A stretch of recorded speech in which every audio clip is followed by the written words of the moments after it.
Welcome to the Jurassic Park-Cast, the Jurassic Park podcast, where guests chat with me about Michael Crichton's 1990 novel, Jurassic Park, and also Not That Too. My name's Ryan Rogers, and I'm a big dumb Jurassic Park fan. Welcome to episode 21, The Tour Part 1, recorded here while my kids are at camp, and I'm on a holiday on July 5th, 2022. Thanks for joining me today. Let's start with a continued thank you to Christoph Oakes of Snail. You can check out his incredible album on Spotify and Bandcamp.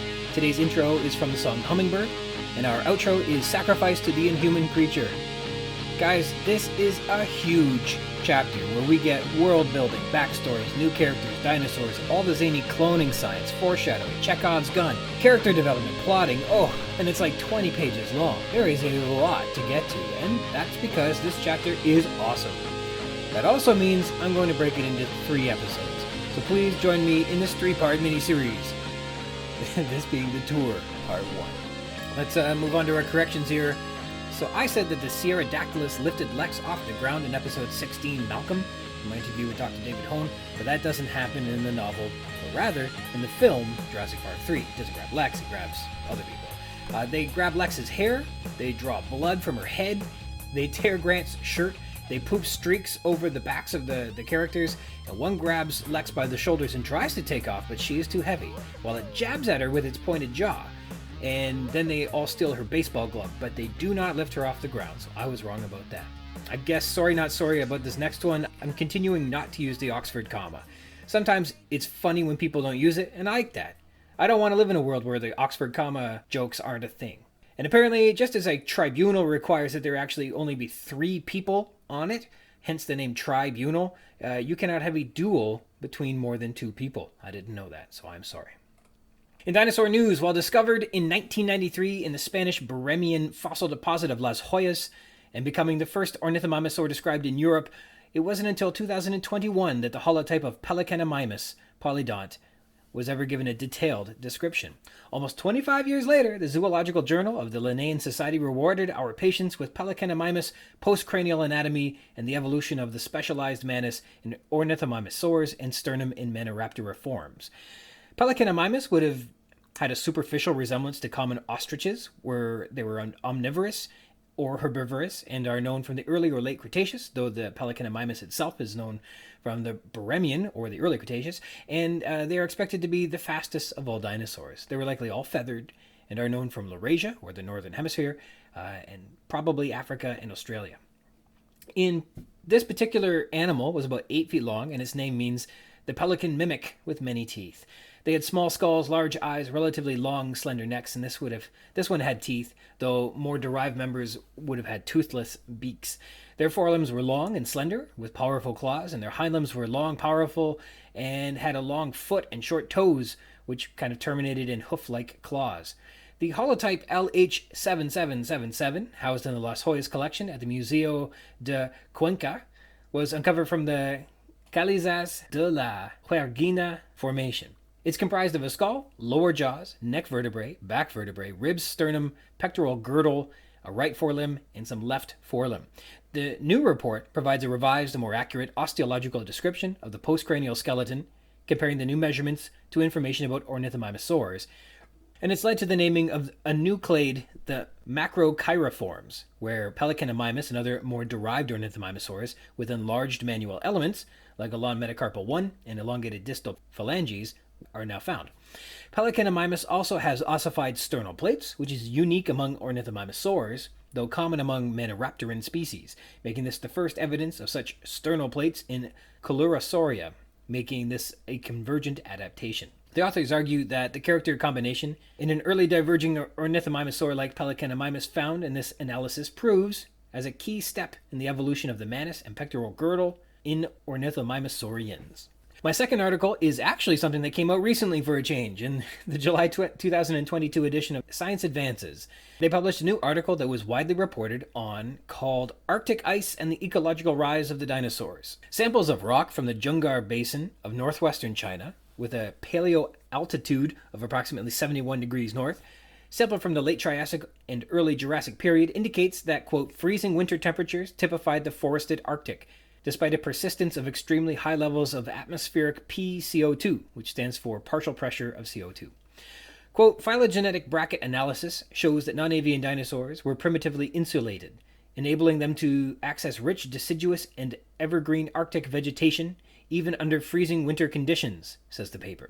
In this period between the late Triassic and early Jurassic, there was intense volcanic winters associated with massive eruptions and lowered light levels, which resulted in the end Triassic mass extinction around 201.6 million years ago on land. Quote, decimating all medium to large-sized non-dinosaurian, non-insulated continental reptiles. So like stuff like crocodiles and things like that. They killed a lot of weird things. That late Triassic was nuts. However, contrary to those who went extinct, quote, insulated dinosaurs, those on these northern latitudes with access to Arctic vegetation, for example, were already well adapted to cold temperatures and not only survived, but also underwent rapid adaptive radiation and ecological expansion in the Jurassic, taking over regions formerly dominated by non-insulated reptiles. Take that, crocodiles. A theory as to why these Arctic insulated non-avian dinosaurs survived the end-Triassic extinction includes that they may have had plumage or some sort of feather-like covering to help their survival.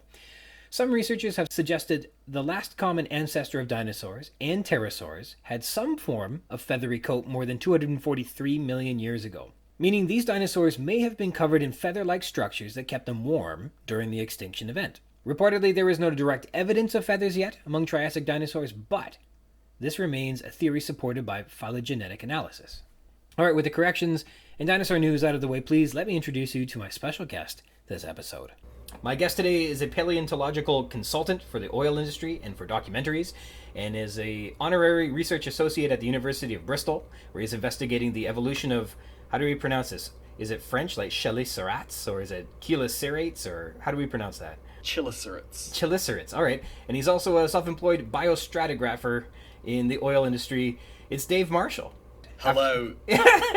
Welcome aboard. Yeah, we met after a Boy Scouting mishap that led to my team's raft floating into the open ocean and becoming lost, and our crew desperately baked beneath the endless sun, and the foul stench of death fell upon us, and we noticed that it smelled like hamburgers, and we discovered that there was a nearby Krusty Burger on an offshore oil rig, and so we climbed up and ordered 700 Krusty Burgers, and we were served by one happy Krusty Burger franchisee, David Marshall. And you saved my life that day, so thank you very much, Dave. That didn't actually happen. I was not working at the Krusty Burger. And the offshore... I was the one on the raft. You were on the raft? You were flipping Krabby Patties. Got it the wrong way. I was so hungry that day, that must have been it. Classic Ryan. So, I'm unfamiliar with I can't even remember how you pronounce it, the chelicerates. Chelicerates, which is a tough word. How does that etymologically break down? Like, I get the horn part. Is that what is in there? I don't know. You know, okay. Honestly, I don't know where the word came from. It's from chelicerae, mm-hmm. which are the mouth appendages of chelicerates. And you'll know chelicerates. Mm-hmm. You say you're unfamiliar with them, but you're actually very familiar with them. Mm-hmm. So that would be things like spiders and scorpions and mites and ticks and... Not ticks, yes ticks. Mites and ticks and various things like that. And you get to work on the evolution of these things. I was going to show you, but we didn't have the video going. I have a eurypterid that I made, like I have a craft of it from when I must have been like 6, and I was going to show you, but we haven't got a video going. But we could have had video if you... Well, it's all right. People don't need to see me. But nonetheless, I like the mystery. Yes. Like being on a podcast and nobody knowing what I actually look like. I could look like anything. Mm-hmm. Anyone. It's like reading a novel where you imagine, I guess, what you expect, and when you see it in film, you can only be it's very, very narrow band of what the possibilities could be. When you're reading, it could be whatever your imagination is. It's pretty good. Yeah, on social media, if you can draw us both, mm-hmm. I'd like to see that, audience. What have you got? What do we look like? Well, I think in terms of my audience, they all know who I am, I think. It's just a couple buds from... what do I look like? A couple buds from college is about who listens. But anyhow, the chelicerates, so we're talking about, I was looking into it, it's like arthropods, you're saying it's spiders and scorpions and all kinds of neat stuff. What are some of the extinct species that you find in the paleontological record that we don't have anymore. Okay, so there's loads, of course, and the things that are the biggest groups that we don't have anymore would be the more aquatic ones. So these are what we would typically call merostomes, and the only surviving one of them is the horseshoe crab, Limulus polyphemus, and its buddies. So there's just 4 species of those alive today. There used to be absolutely loads of them, and then also other kinds of merostomes. So you had the eurypterid sea scorpions, you had Xiphosurans, which are sort of like horseshoe crabs, sort of like eurypterids, and Chasmataspidids, which are sort of like eurypterids, but with a little protective body shieldy thing on them. So there's a lot of weird things, but they're all kind of like horseshoe crabby in general. But then you get the eurypterids, and they can get really interesting in their ecologies and in their size, what they were doing, and how important they were for the Paleozoic ecosystems. So back in like between the Ordovician and Silurian, these would have been the top predators, I'm pretty sure, and they could get huge. The biggest one's actually, I think, in the Devonian, and that's 8 foot, I think it is. Really? Yeah, it's big. It's big. It's gorgeous. And they had, we were talking about the chelicerates before, their teeth. These are 2 segmented appendages. So imagine just an extra leg. And what they do is they grow a spur out of the first appendage, and this acts as kind of like one side of the tooth, and then the second appendage, which comes after that, grows long and occludes against the spur on the first appendage. So it's kind of like teeth like chopsticks, apart from one of them's fixed and one of them's movable. So you have a fixed tooth and you have a free tooth. And these can get, for what's essentially a leg with 2 segments, it's absolutely tiny. These can get pretty intense. So for something like a pterygotid eurypterid, which is one of these biggest predatory ones, these 2 teeth can get absolutely filled with other teeth, and they get held out on these giant arms, like right in front of the head of it. So it's like extendo teeth, which is wonderful, their ecologies and what they can do with their bodies and what they have done in the fossil record. And yeah, I just love them to bits. They sound horrifying. They are. They are. And that's why I like them. No kidding. And so when you study, I guess, the evolution of these things, so we have existing arthropods like scorpions and things like that. Obviously, the horseshoe crab you were mentioning. But studying their evolution, like, I guess surprises are found in that area. Well, yes. I mean, you could say that about any group in the fossil record that's also alive today, comparing what you had in the past to what you have alive today. And a really interesting thing about it all is that it's all still in flux. Like, we think we have an idea about the characters that define each of the group, what defines the sea scorpions from the horseshoe crabs, from the Xiphosurans, and a lot of it is down to the number of segments that are superficially visible on the animal. But then something will come up and it all just changes again, or you will get a phylogenetic analysis that compares all of the different characteristics of these animals, and it produces a mathematical hypothesis of what their relationships are, and that will throw up something, and it'll say, oh, this species here, that probably doesn't belong to this family, but to this other one. Mm-hmm. And then the trickle down implications of all of that, it always keeps on changing and keeps on delivering new and exciting possibilities and hypotheses about how they evolved and when and where from and what kind of ecologies came first. And it's so wonderful to have insight into that and be on the front line of all these changes and see how our understanding of these animals that nobody knows about and how our understanding changes all the time through time. Yeah. And it's just a great subject to be involved with. I have to wonder, I guess two questions that are related to this. Like, it sounds like these would exist in the fossil record. If they exist presently, they must be in the fossil record for hundreds of millions of years. How old are they, and do you study them like all through all deep time, or is it just like, are they specifically mostly found in what age rocks are you finding these things in? So the eurypterids and the Chasmataspidids and the Xiphosurans, which are the main groups that I study, would be around from the early Paleozoic up until probably the end Permian mass extinction, where everything pretty much died. And each different group has the different ranges. Each different family within that group has different ranges, and so does each genus and species. It depends at which level you look at it. The horseshoe crabs, though, they were around in the Cambrian, and they persisted up until today. So you can look at them throughout the whole history of life on Earth after the Cambrian explosion. But if you're just looking at the eurypterids, which I do mostly, they turned up in the middle Ordovician, I think it was, and we've just found the very last one in the last few months, which would be nestled right up to the Permo-Triassic mass extinction event.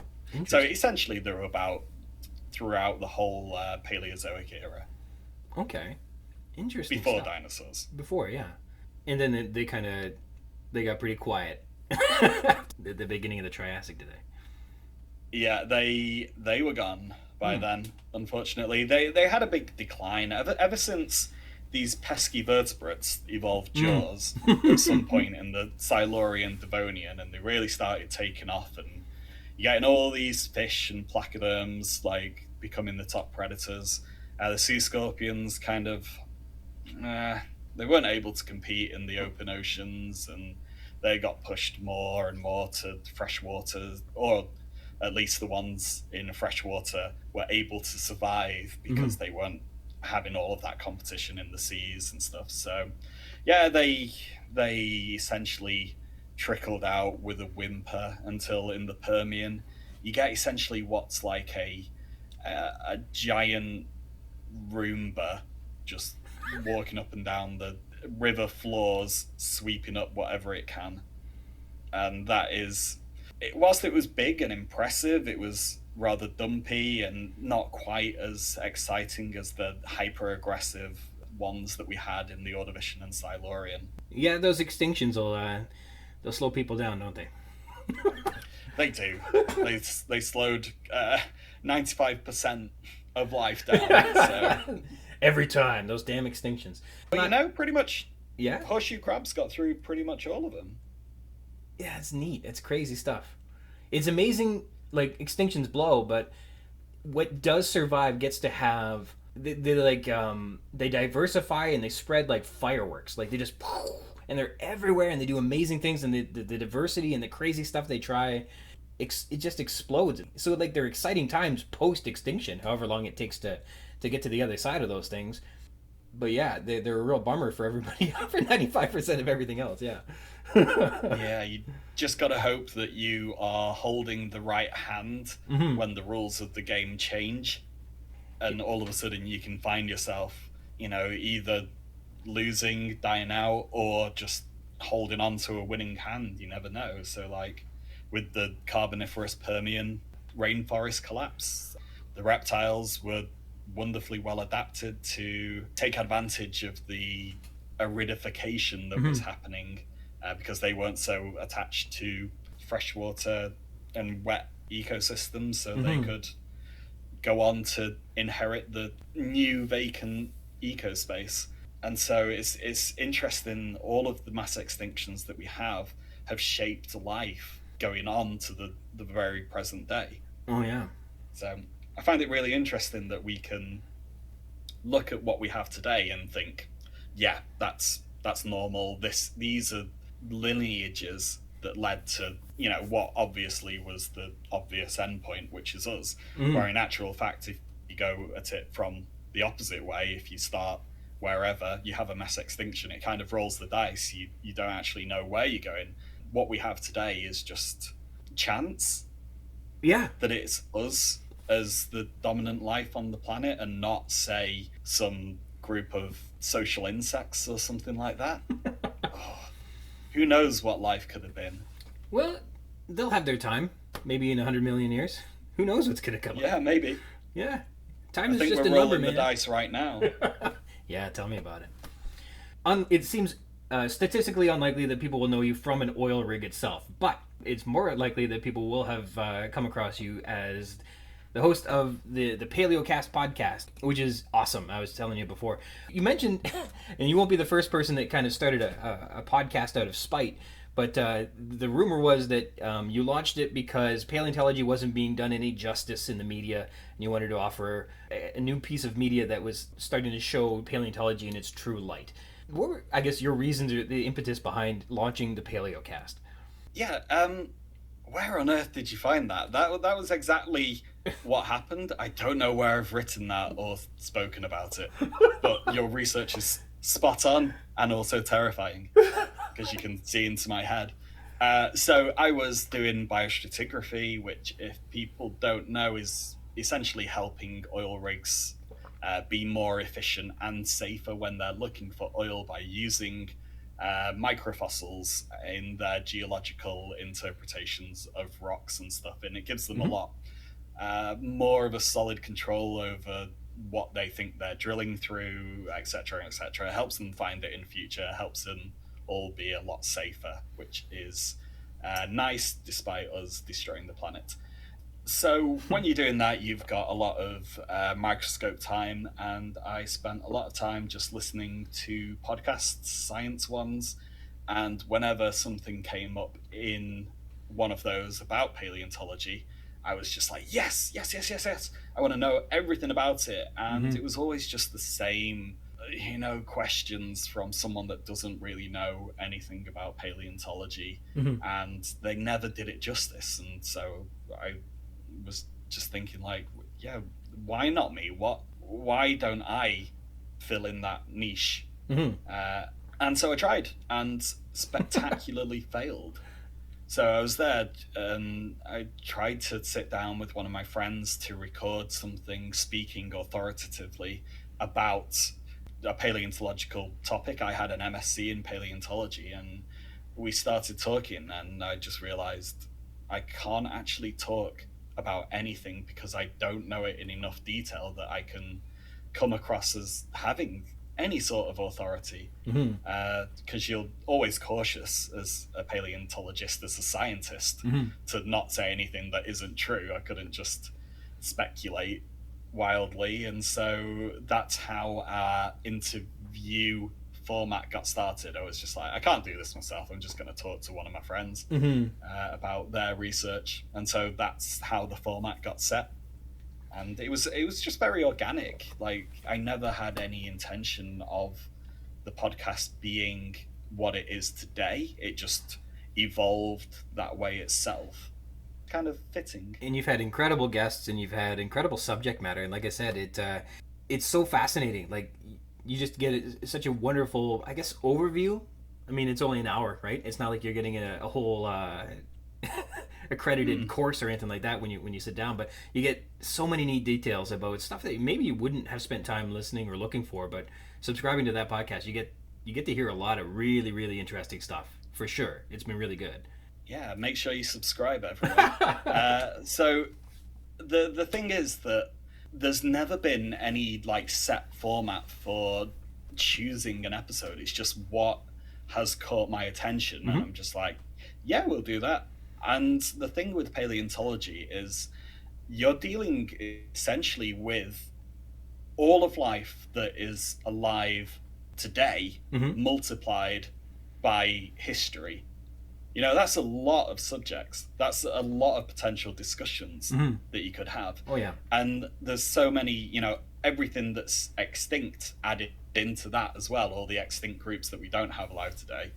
And then all of the methods behind it, all of the science that's peripheral to that. Like, how do you use UV fluorescence to see more details in some fossils? How do you use the synchrotron or whatever? Like, there's just essentially an unlimited amount of number of stories that we can tell.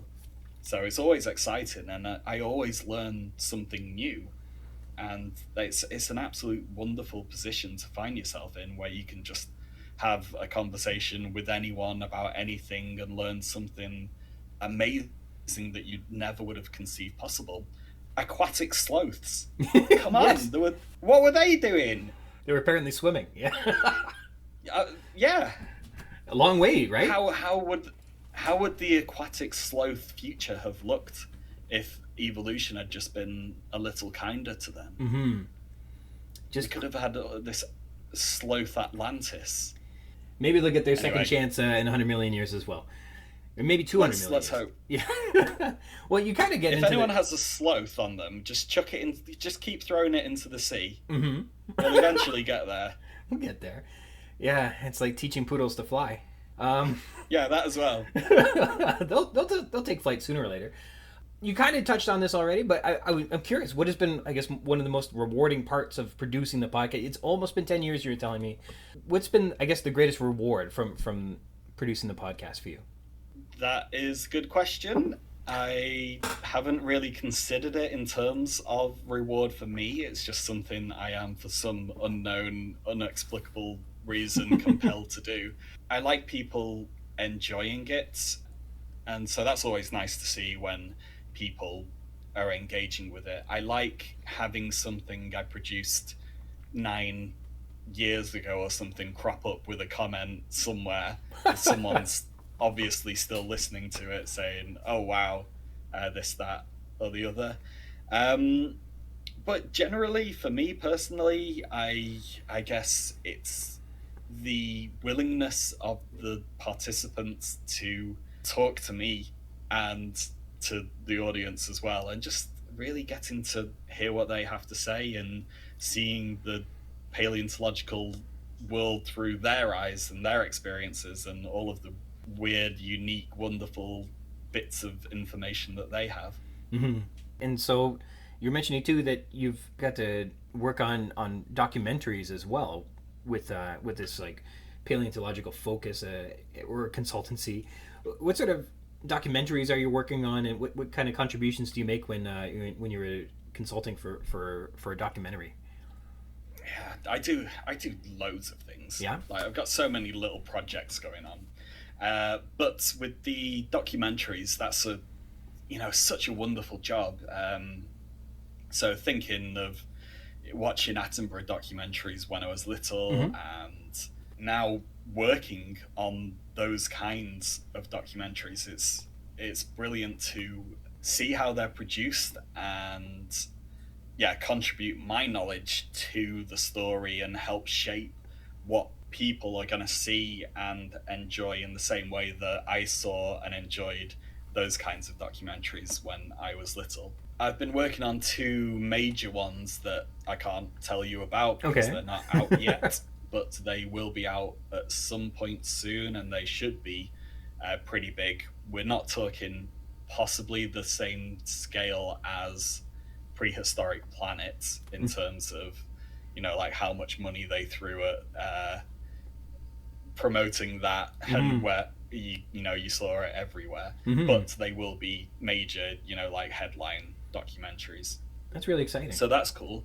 And like my involvement in them has ranged from coming up with the concept of, like what will this documentary be about, what kinds of stories can we tell, what kinds of stories must we tell when we're talking about the fossil record and prehistoric life, and then going from finding the stories to actually creating the models of the animals. Like, where does this bump, where does this ridge, where does this feather or bit of hair go, like that. So mostly, like, obviously my skill set is with invertebrates and older stuff, but then like I've been involved across the board, but will never just come up with it myself. It's a lot of networking and speaking to the right scientists and professionals, which feeds into what I've done with Palaeocast. I can like reach into the network and be like, oh, you're the woman who knows everything about where feathers go, or you're the guy who knows about the biomechanics and how fast this thing could run. Advising on like whether an aquatic sloth did the breaststroke or a doggy paddle, right? Exactly. You got to pick one or the other. It can't do both. Well, maybe you could do both. Who knows? These are important questions we need answers to. Entirely, yeah. So through these productions and this networking, I understand that you've been affected by the impact that Jurassic Park, the film, has had and the franchise has had on on the production of different shows, and of course you see them in a lot of ways. When you agreed to join me, you're like, warning, I don't really care for the movies. How have you seen that Jurassic Park has begun to affect, or has affected for decades, the popular discourse on dinosaurs and paleontology in particular? Yeah, first I would caveat everything by saying that as an invertebrate worker, well, I guess as a paleontologist, I have a unique entry into paleontology because I never cared about it whatsoever when I was little. I wouldn't, whilst I am a paleontologist, I have never been a fan of paleontology, which is a real unique thing. Everyone that comes on my show, at least, is like, oh, I've loved paleontology since I was 5 and I found my first fossil, or more and more, I love paleontology since I watched Jurassic Park. For me, I was, I wasn't a paleontologist. I was a tech nerd and computer gamer, skateboarder, and I would still probably consider myself that more. I do more gaming than I do paleontology, that's for sure. But anyway, coming into paleontology as just something that kind of made sense to me, and it was better than getting a job, staying in university. You could just chill out, do more skateboarding and gaming, whilst wasting time getting a pretty shabby degree in geology. So I became a paleontologist. That's just what made most sense to me logically. I could get a grasp of the subject, and then I fell in love with it and fell in love with the organisms and really got to understand the science.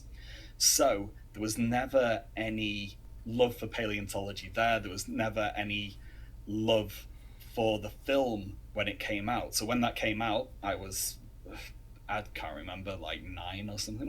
When did it come out? In 93. 93, so I would have been 8.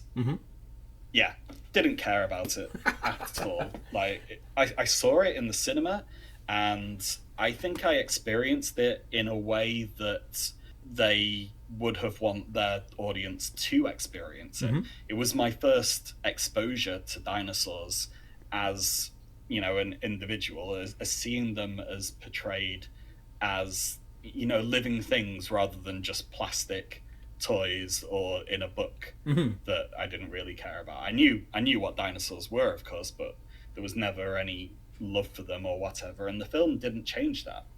To me, it was just a monster film, well, a dinosaur film, whatever. It was fine. I enjoyed it. I didn't hate it, but there we go. That was my dealing with Jurassic Park. It was done and dusted, over. And so then, being a paleontologist, becoming a paleontologist, Jurassic Park 2 and 3 had come out, and I'd not cared about them whatsoever. But then you start to see the effects that Jurassic Park has, and how it permeates through the whole field. I would say almost cancerous, but I think that's quite a criticism, and probably one that's unjust. So it crops up everywhere. And from being in the PhD offices and half the people are coming in Jurassic Park t-shirts, and I'm just like, whatever. Or the new intake of MSc students come in, and every single one of them's like, I want to do a project on dinosaurs. Mm-hmm. All you hear is dinosaurs, and I'm so sick of dinosaurs, and I've never cared for them, and I probably never will. But then the problems come when you get this self-perpetuating dinomania, where the public are presented with just dinosaurs. So I used to work in the University of Bristol's press office as well, whilst I was a student. Okay. And I'd be writing the press releases for paleontological stuff and working with the head of communications and whatnot. And dinosaurs sell, and sex sells, the oldest cells, the biggest cells, and the interesting and the important stuff that doesn't sell, because the public want or know of dinosaurs and they're impressive. They will catch attention. Whereas if you're talking about whether or not ctenophores or sponges are the sister group to the rest of animals, like that is fundamental for everything. But then nobody understands what that really means unless you've got your head into it already. And so if you look at things in terms of delivering paleontological stuff that the public will engage with, you're constrained by dinosaurs. And I would link that all the way back to the effect of the success of Jurassic Park. And I hate it. So, from your perspective, like, you're right, the dinosaurs, I think even museums set up, like, you got to have your T-Rex in the lobby, and then that's how you get people in the door, and then you can show them the rest of the museum once they're there. But you gotta get them in the door, and you gotta have the T-Rex, or else they aren't coming. I mean, T-Rex is awesome, but... Why? Well, he's got the biggest teeth, and he's got the biggest head, and he's impressive, for sure. And it's a really... Okay, tell me something that's not the biggest that makes it interesting. I think they've discovered that its vision was extraordinary, and they said that it didn't really run, but it like stalked after things like from a long ways away. So okay, so it's got good vision and it didn't run. Well, I don't know. If you were to imagine like an 8-ton eagle, I think it's pretty intimidating in that respect. And you're back onto size. Yeah, it would be intimidating, and yeah, it does have that going for it. But beyond that, the only reason why it's impressive is because it's the biggest. I guess they're hard to a group of big reptiles. I think in a way that like because we cannot see each other, we can let our imagination envision whom we might be on the other side of this call. And I think in the same way when you read a novel that it's not visually given to you, you need to imagine it. I think too that there's your imagination fills in the gaps in a way that either you like or you don't like. And I suppose there's a big part of that. I guess you say it's romanticizing it, but I'm sure you're absolutely right that in and of itself it's just an animal, but you can imbue quite a bit of your own I guess bias into envisioning it, for sure. I think you're right about that, but I still think it's cool. Okay. Yeah. But that's not to say that Maybe other things it's just a reflection of me. That could be as well. Yeah. Anyway, what were we talking about? Well, so you just seen that you've seen that Jurassic Park has really inseminated an entire generation of science workers and things like that. In what other ways, like when you're working on you say you're doing the press releases or things like that, like what other parts of this film have affected your day-to-day when it comes to like talking about science and things like that? When you're speaking with people, like what's a common interaction where Jurassic Park kind of like affects how things work for you? Well, it's on multiple different levels, and it depends on which section of paleontology you're looking at. So academically, it's not the biggest influence, and we just kind of leave it to the side. Everyone has, apart from me, has some nostalgic love for the film, and we can just get on, leave it to the side, that's fine. But then sometimes you get these dino mega fanboys that and girls that only want to work on theropods, and you're just like, ugh, another one of you. Just, yeah. Good luck with that. Enjoy competing with 40 other of your peers for the one job that might turn up. So it does have an impact on academia, but not much. In museology, it has an impact because people are trying to predict what the public wants, which again comes back to what the public has been exposed to, and invariably Jurassic Park is the primary source of information about dinosaurs. Not anything educational, not, well, possibly TV, but it's never TV without Jurassic Park. Jurassic Park is pretty much always there for anyone who's engaging with paleontology, and it forms the initial frame of reference for any sort of engagement with paleontology. So if I am telling someone about trilobites, for example, they would have to have that put in terms of whether or not it's before the dinosaurs or after the dinosaurs. And for instance, when I'm working with these microfossils offshore, I'm working with fossil plankton, I'm doing foraminifera down the microscope, and I'll get some meathead kind of rough tough oil rigger from Norway come in, and they're like, what are you doing? Who is this Englishman who's telling us how to run an oil rig by looking at fossils down a microscope? Don't understand any of it. They come in and they say, what are you looking at? Is it some kind of dinosaur? Okay. Like, no, it's not a dinosaur down a microscope. But then that's how they understand paleontology. They only understand that paleontology is dinosaurs, and maybe that's part of the success and the appeal of dinosaurs and the public enjoyment of that. But then, as I said, a lot of that public enjoyment of the dinosaurs will be through Jurassic Park now. It's just so omnipresent, omnipotent, it's just there for everyone. And so in the media, again, as I was saying, that is the biggest, the sexiest, the dinosauriest things will get the headlines. So and then it's always in terms of dinosaurs. So a story about ichthyosaurs will be like sort of pushed towards marine dinosaurs, and that's how, you know, like the Chinese whisper of news stories will eventually end up like, because I write it saying like a marine reptile that was alive at the time of the dinosaurs, and eventually that'll work its way to the tabloids and it'll be like marine dinosaur is biggest ever, and you're just like, oh, come on. And then in documentaries, so the thing to understand here is that the documentaries that we all love, that we all enjoy, that we respect, are not educational. They are entertainment that uses an educational vehicle.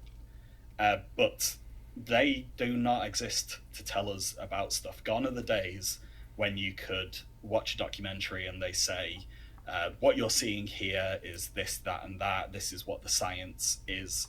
Because people apparently, or at least documentaries, aren't set up to engage people with things that they don't know. They're there to engage people with things that they want to see and want to be engaged with.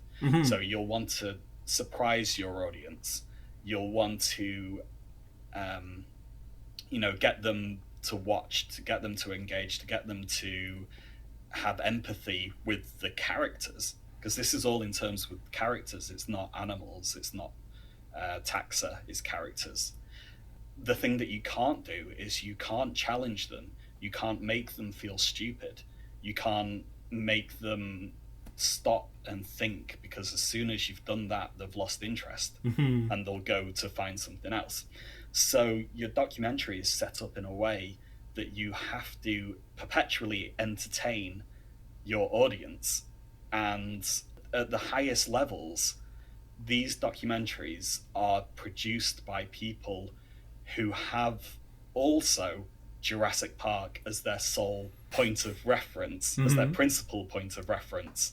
And you always have to try and produce a documentary that will entertain, that will inspire, that will wonder the audience in the same way that Jurassic Park already has.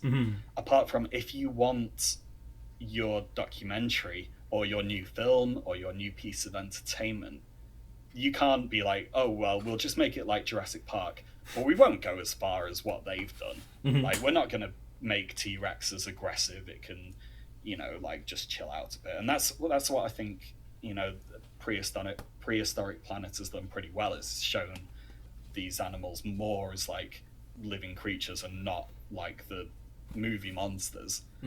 But the producers of a lot of media, of all media pretty much, that works with dinosaurs, will have to compete against the public's perceptions of what dinosaurs are and against the entertainment factor that Jurassic Park brought to it. So you're always going to have intelligent raptors. You're always going to have the victorious, wonderful giant T-Rex and the brave Triceratops. That has to be, kind of like a heroic character. So you have these caricatures of these dinosaurs that you have to try and fit in, and you can't deviate from those either.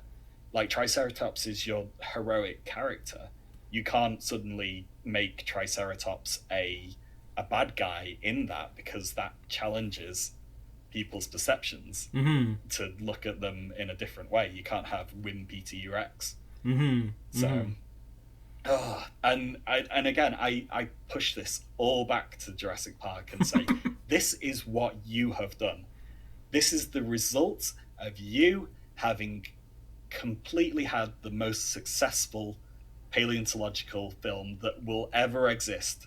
It has been such a success that it has fundamentally changed how the public will look at paleontology forever. And that's a good thing in some ways, of getting so many people interested in the field, but also it has this lingering, this lasting effect that is just so hard to overcome. Like, if you try and go against it, whatever you produce is gonna fail, really. So there you go. It's kind of cyclical in that respect. It started off this cycle of dinosaurs are amazing and wonderful. Here are some dinosaurs that are amazing and wonderful. You want to make that even better, so you've got to make them even bigger and scarier or whatever, and it just keeps going around in that circle over and over. An excellent point. And if you're always trying to relate to that source material, you're just going to be a facsimile of it. You know what I mean? Like, your originality is not there, but you're also not going to live up to it because you probably don't have the budget that Jurassic Park did to make it. So you're setting yourself up to already look and be less than what it is, as opposed to just being your own thing, right? So when you're advising, when you're consulting on these things, how do you resist, or how do you advocate against some of these stereotypical preconceptions that people are just, they feel they're compelled to insert into a paleontological documentary? How do you resist it as you're working on it? Okay, so an example where I actually wrote a documentary, it started off like in where everything should start off, in the Precambrian, talking about multicellularity and the evolution of sex and whatnot.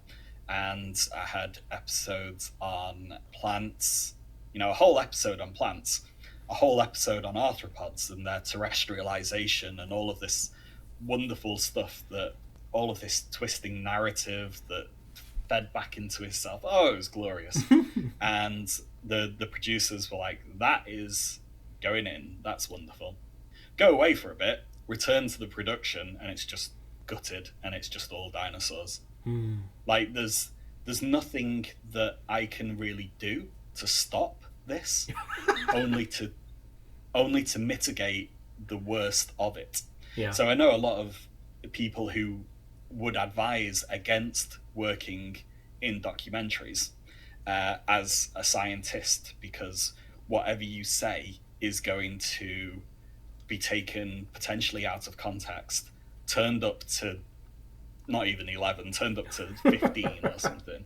And yeah, so a lot of what I have to do in research is to find a middle ground.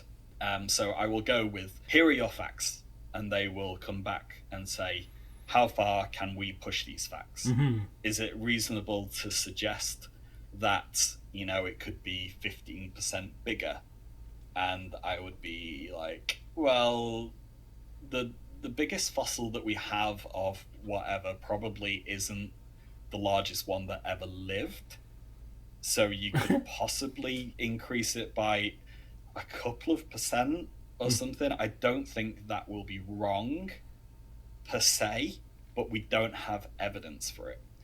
And something that they do is they look for all of the gaps in which they can insert more stuff that's interesting. Mm-hmm. So could something that we see happening today, so say like a courtship dance or a bright coloured spot or something like that, could this animal have done that? Is there any evidence to say that it couldn't? And so the documentary becomes framed in proving what couldn't theoretically have happened, not showing what did actually happen and what we actually have evidence of. So it's more like phylogenetic bracketing of possibilities. I see what you're saying. It's like, do your audience know phylogenetic bracketing? I would say that there's somebody who could use a refresher on it, I'm sure. Okay, so let's look at, my kid has got ginger hair, my great-great-granddad has got ginger hair, my dad, you could say in that instance, probably had ginger hair, potentially. Mm-hmm. Like, it wouldn't be a stretch to say that is in the realms of possibility, and you can basically do that with animals and their characteristics. And when you were talking about like, could an animal do this, or what are the limits and things like that, I think a good analogy is like when you look at a person and you say, well, could this person also be, I don't know, setting an Olympic record? Well, I guess people have set Olympic records, but that's far from the common experience, right? We're not. Should an animal theoretically have trained like an Olympian, then I suppose yes, the limits they could reach would be incredible, but that would be uncommon in nature. Not everybody can triple jump, 13 meters or something like that. Well, it's a horrendous analogy, but let's roll with it. Like, okay. Imagine you're doing a film, and you're like, right, we need a character for this film. Well, here is Mike, our character, and he is the Olympic record holder in powerlifting. He also is professor of blah, blah, blah, and you just reel off all of the great achievements that humankind could have, and roll it all into this one super mega awesome, interesting, all singing, all dancing character that is going to be super fun for all of the audience to watch. Mm-hmm. And I don't like Mike. I think Mike needs to take it down a notch. Yeah, I want to see him sat on the sofa eating pancakes and getting syrup all down him and watching telly. That's the real Mike. That is the real Mike. He's carb loading after the event. We're just about out of time here, but this has been really fascinating. I think it's been really interesting to look at the science end of things, and how Jurassic Park is it's everywhere, and it's interesting to see how it affects things, not always in the positive way. I think we should all go out with our copies of Jurassic Park, the DVD, and burn them in a big ritual burning, and I'll film it all, and it'll be wonderful. And Yeah, let's do that. Well, I'm going to keep my copy of it. So, if people were looking to find what new projects you're working, you had the virtual museum. Are you working on that still?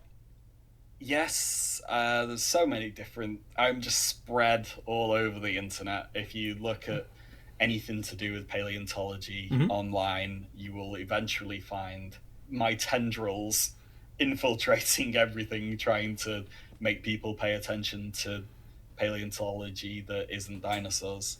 So I have the paleontology podcast, paleocast.com.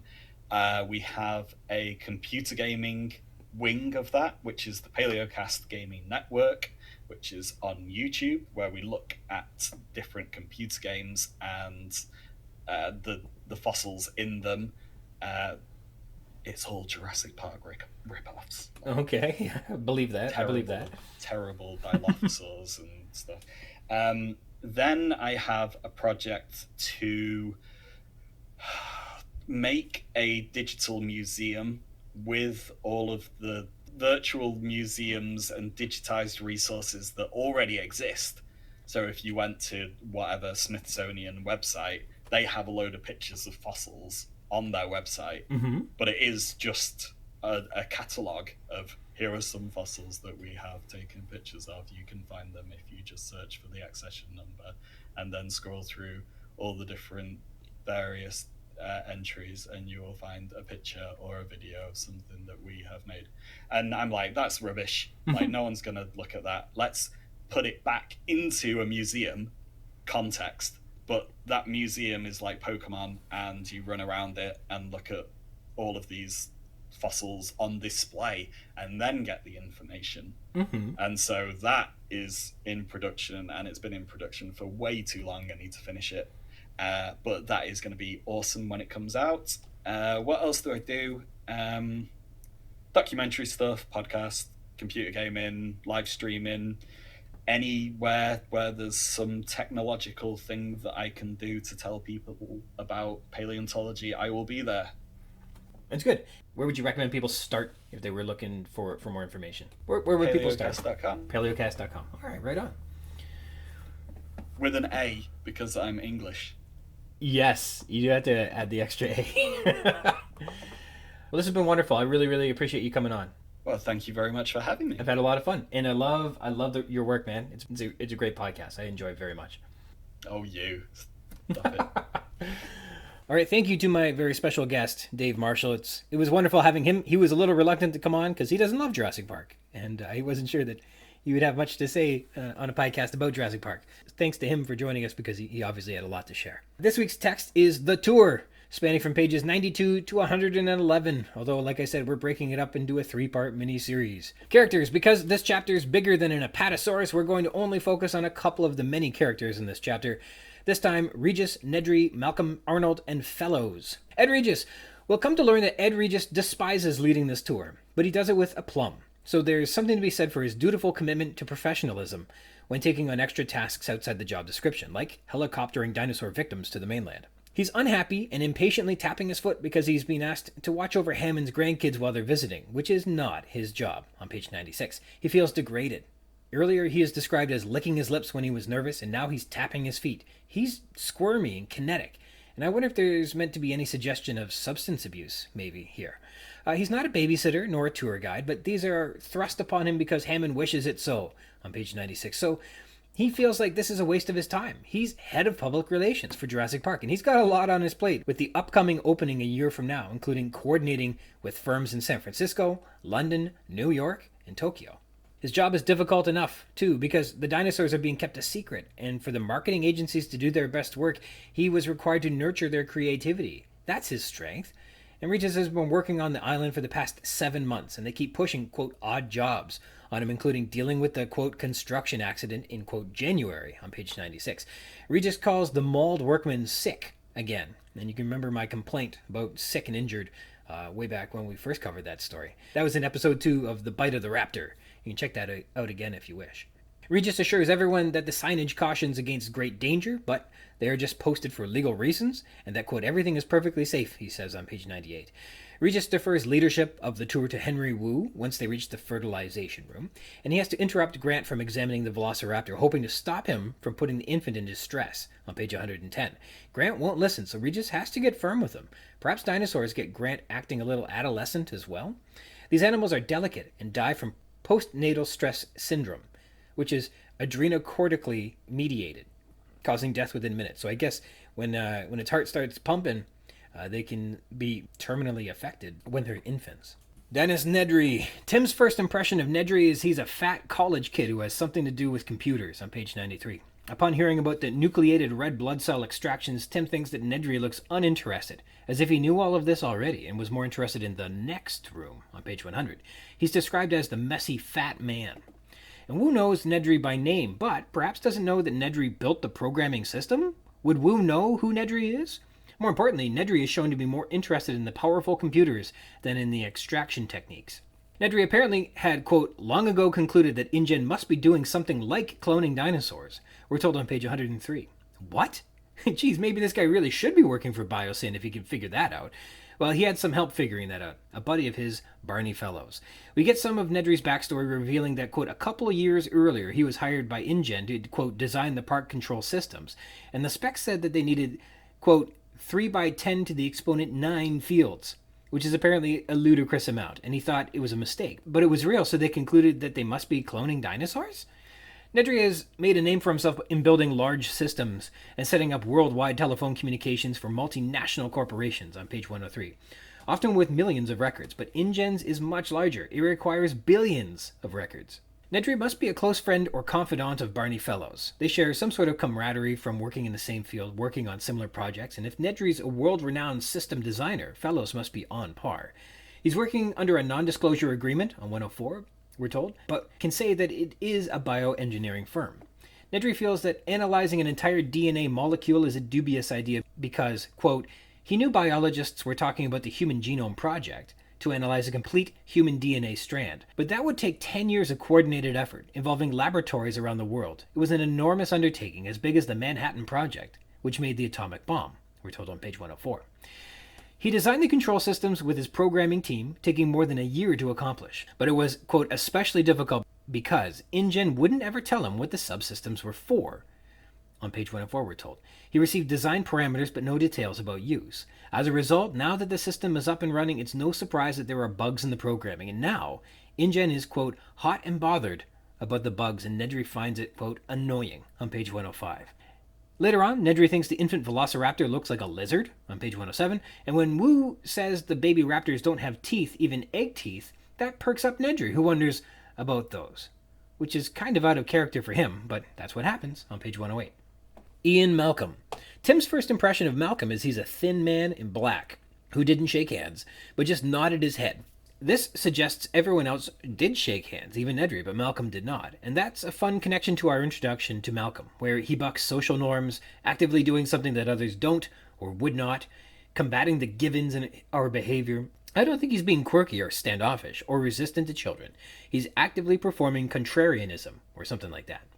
When Dr. Wu reveals that they use amber, Malcolm is the first to catch on that it is from this that they acquire dinosaur blood samples, on page 99. When Malcolm hears about the redundancy systems and irradiation techniques for dealing with dinosaur mating, he pursues further clarification on page 108 and 109. He argues that irradiation is, quote, fraught with uncertainty due to improper dosage, insufficient targeting, and more.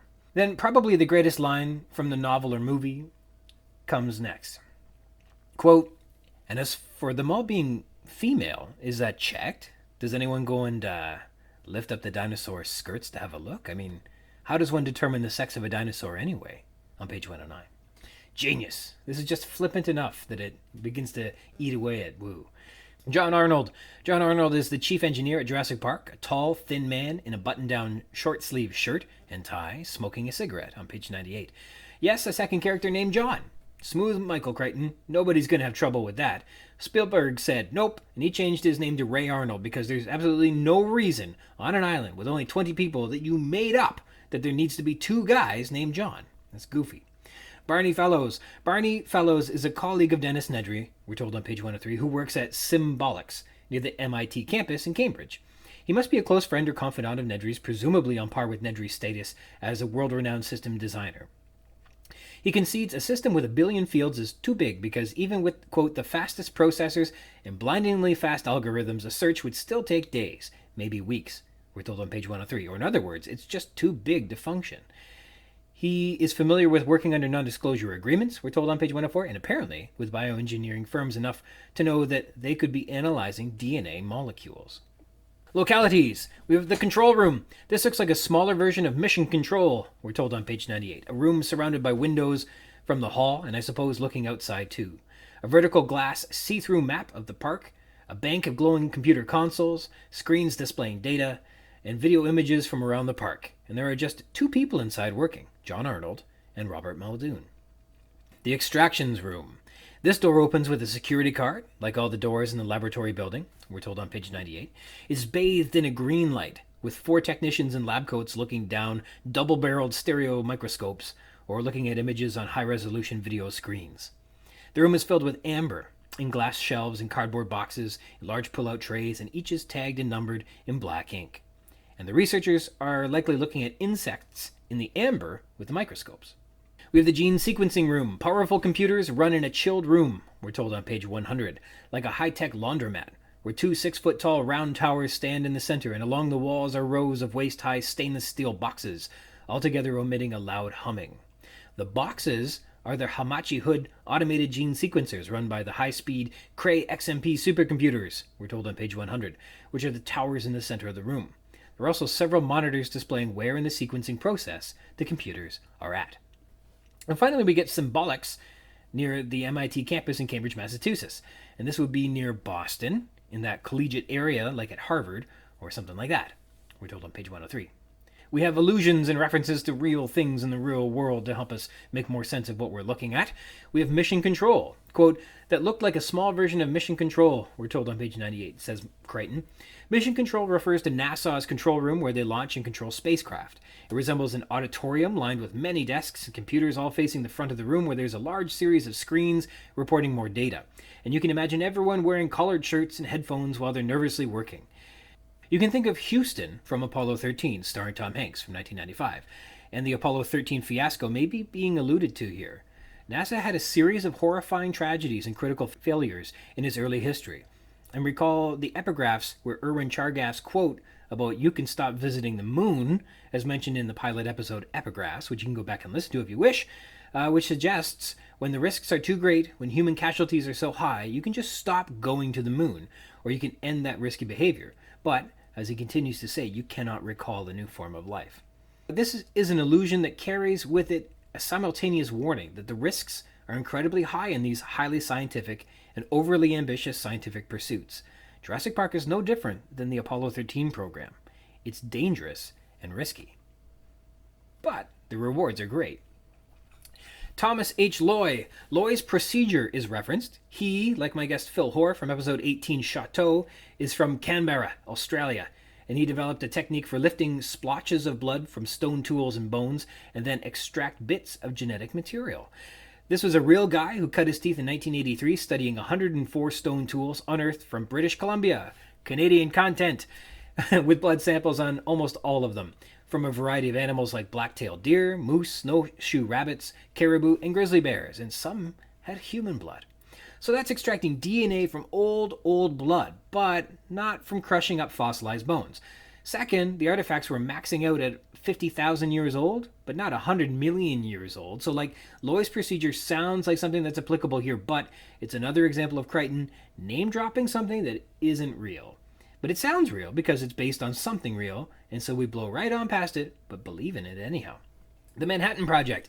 The Manhattan Project is the code name for an intensive and costly research effort during World War II that resulted in the development of atomic weapons. This resulted in the bombs dropped on Nagasaki and Hiroshima, which led to the end of the war. It was world-changing and is one of the major scientific advances that Crichton alludes to in the introduction when he refers to humanity entering into the atomic age, quote, through the work of a single research institution at Los Alamos. The Human Genome Project. The Human Genome Project is an enormous undertaking, we're told. In the late 1980s, this project wasn't yet a formal thing. It was something, quote, biologists were talking about, and Nedry is apparently aware of that. Its aim is to analyze a complete human DNA strand, but is expected to take 10 years of coordinated effort, comparable to the Manhattan Project. Helotoxins, colchicinoids, beta-alkaloids. To start, there are no, as far as I can tell, helotoxins, but there is the hemotoxin, which has an M in it. Hemotoxins destroy red blood cells, disrupt blood clotting, and cause organ degeneration and generalized tissue damage. Bad stuff to get on you. This is said to be very painful and causes permanent damage, and in severe cases, death. You could lose a limb due to it if not treated immediately. Hemotoxins are found in venomous animals like vipers and spiders. It both helps kill the prey and aids in digestion, so I've read. So Crichton spelled hemotoxin wrong, or made up a new poison that sounds like one you could find in venomous animals that does do what hemotoxins do. Colchicinoids are any of a group of compounds related to colchicine, which is extracted from plants and used to treat rheumatic complaints, and now generally used in treatment for gout.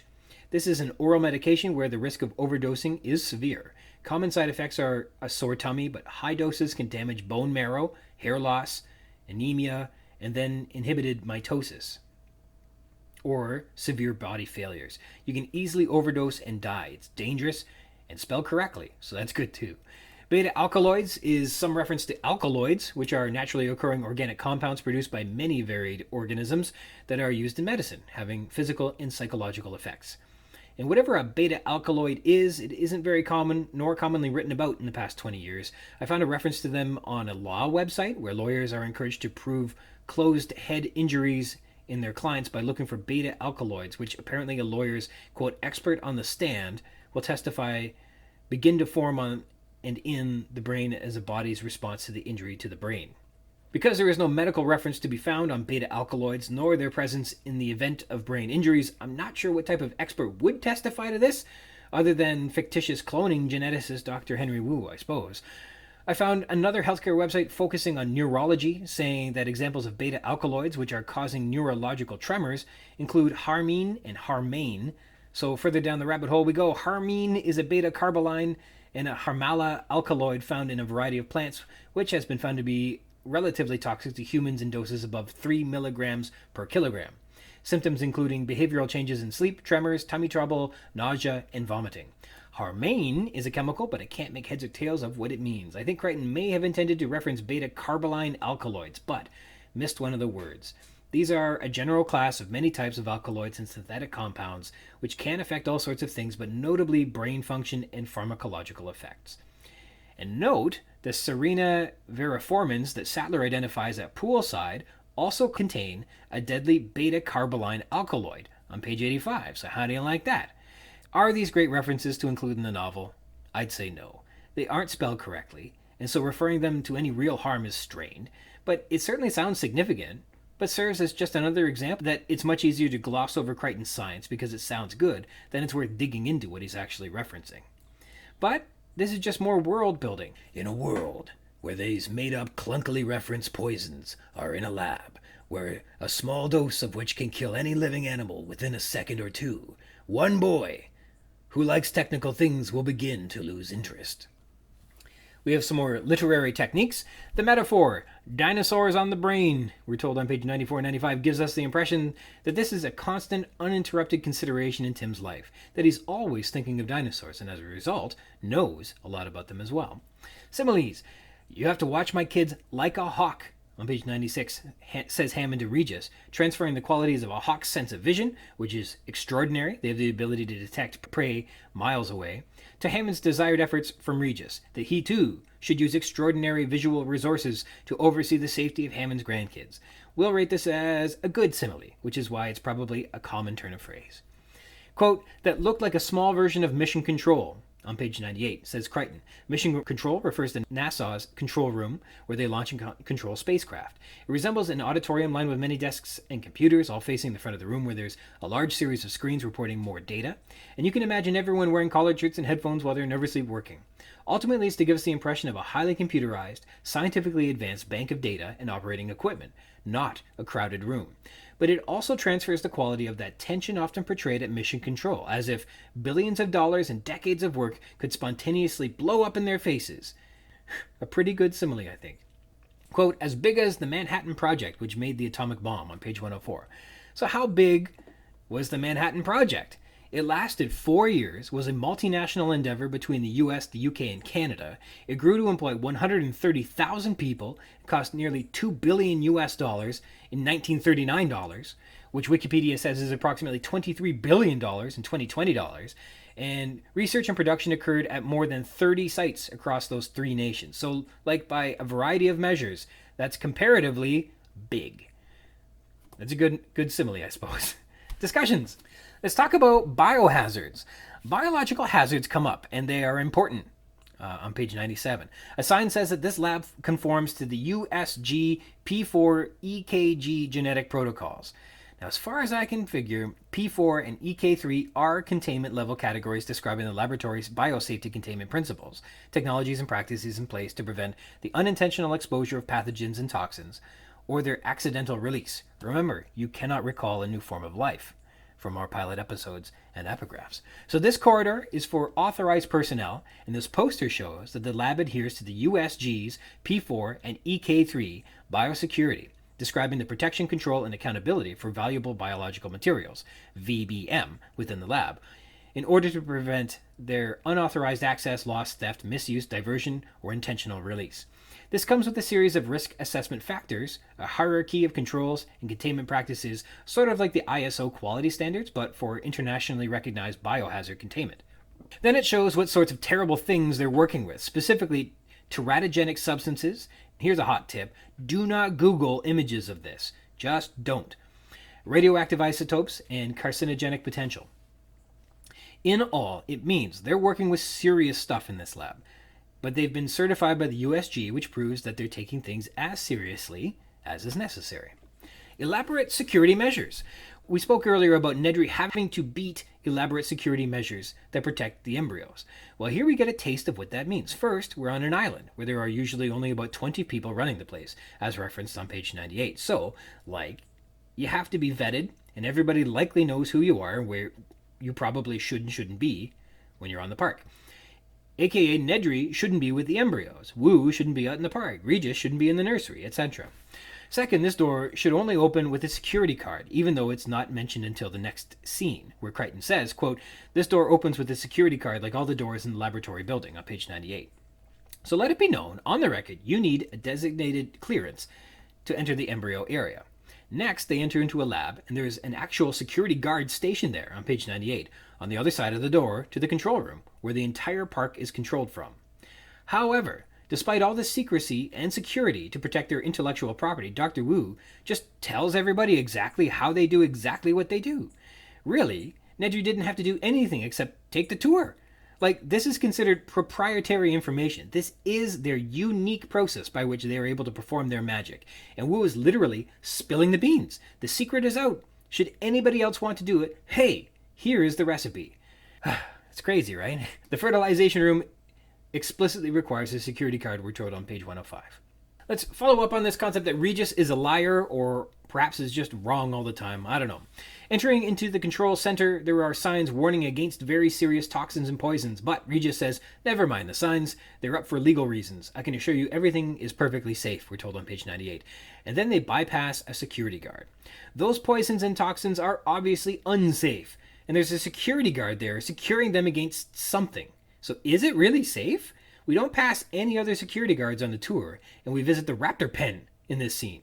And knowing that there is a guard here inside the building, we have to wonder, why here? There are no guests, except for this one special visit this weekend. There's nothing for the guard to be doing unless he's either keeping people in or he's keeping people out.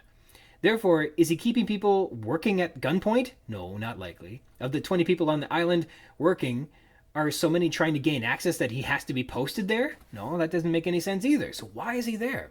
And the answer has to be, either a contrivance of Crichton, and he's just there to illustrate that the security is important, or animals have gotten loose. And the only way people in this lab, on the second floor of the visitor center, feel safe while they're working behind closed doors, is to have a guard on sentry duty. And I believe this because I continue to believe that Ed Regis is a liar, that he's always hiding the truth, and this is no exception. Plus, if all these poisons and toxins were stored as carefully as the signage indicates, can Grant just gain access to loads of these poisons to attack the raptors in the end with only the press of a button on page 355? Probably not. Timeline. We learn in this chapter that Ed Regis joined Jurassic Park 7 months ago on page 96, which, if this is in the 8th month, August, then 7 months before is the first month of the year, January. The very next sentence, Regis recalls the episode back in January, when that worker died of the backhoe accident from episode 2, The Bite of the Raptor. Would that have been while he was on his first week on the job? That's crazy, right? And as well, Dr. Wu tells us that they've been extracting DNA from insects in amber for 5 years now. That makes it since 1984. Well, this is the first installment in the 3-part series of The Tour. Thanks to my guest today, Dave Marshall, who, knowing his strong distaste for Jurassic Park, may not make it all the way through this episode, but I'd like to thank him if he lasts it out, that all the junk science and spoofs in the source material bring him a little extra ammo for his reasons for disliking the franchise. I want to sign off today thanking you for joining me. If you want to read along in the book, add some thoughts to what we've been discussing on the show, or be a guest on the show and chat with me about anything you like about Jurassic Park, you can do that by connecting with me. I'm at ryansrogers@gmail.com. And if you'd like to be a guest, drop me a line, and we can try and set something up. We can rehash, tear down, gush over, and chit-chat about any part of the book, or also not the book, all you'd like. This episode, we did a lot of tearing down. Jurassic Park-Cast is part of the Spring Chickens banner of amateur intellectual properties, including the Spring Chickens Funny Pages, Tomb of the Undead graphic novel, the Second Lapse graphic novelettes, The Infantry, and the worst of them all, the King Street Capers. And you can find links to all that baggage in the show notes or by visiting the schickens.blogspot.com, or finding us on Facebook at facebook.com/springchickencapers, or me, I'm on Twitter at RogersRyan22.